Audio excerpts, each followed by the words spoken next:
President, Mr. Toastmasters, club members and guests. First of all, I'd like to ask you, have you ever worried about anything?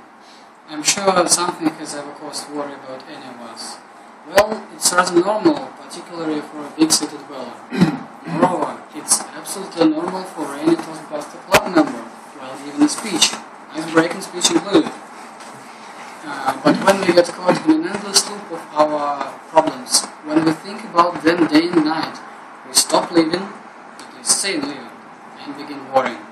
Tonight, I'd like to tell you how to stop worrying and start living. My topic is called Just Like the Book by Dale Carnegie, a famous American psychologist. This book turned over my life once. It was so easy to read, but it had so much to say. Tonight, I'll focus on 2 points from this book. First one is the general rule how to face trouble, and the second one is how to keep from worrying about criticism. Every day we are surrounded by a great number of different troubles.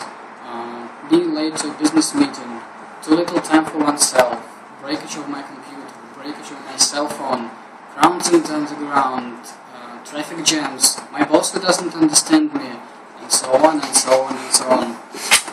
In order to reduce the degree of your worry, you can do just 3 simple steps. First, ask yourself, what will be the worst consequence of some trouble?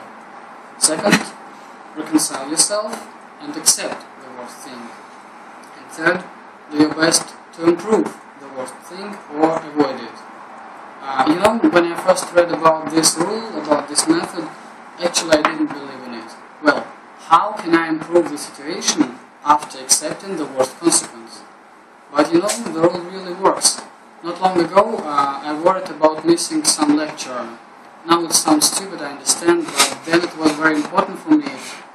The seminar was dedicated to personal development, and I was just eager to attend it. But it was a couple of days before my vacation, so I had a long to-do list before departing.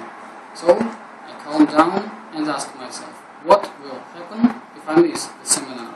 What is the worst consequence?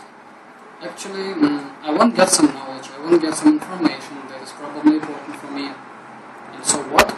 Now I don't get this knowledge and information either. I won't lose anything. So I stopped worrying and focused on my to-do list. The second point I'm going to speak about is how to keep from worrying about criticism.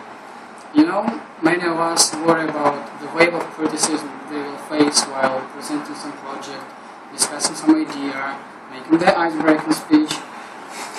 But criticism doesn't always mean that you are doing wrong. Criticism can be unjust and mean envy, jealousy, or even a disguised compliment. So, in order to keep from worrying about this point, do the very best you can. And then, put up your old umbrella and keep the rain of criticism from running down the back of your neck. I believe most of you know the famous film director, the master of suspense, Alfred Hitchcock. When he intended to shoot his famous film Psycho, it was met with a storm of criticism. No one big film studio wanted to to fund his project. But he didn't give up, he funded himself, and he even had to pawn his house to find money. And eventually the film Psycho had a tremendous success in the United States and became one of the best horror films ever. The rain of criticism didn't prevent Mr. Hitchcock from doing his best in filmmaking. The book How to Stop Worrying and Start Living by Dale Carnegie has much more helpful advices for different life situations. All of them are both easy and effective, like the 2 ones I just told you about. And to begin with, you can start with these 2 simple methods, and it will definitely help you. You need only to start. Thank you very much for your attention.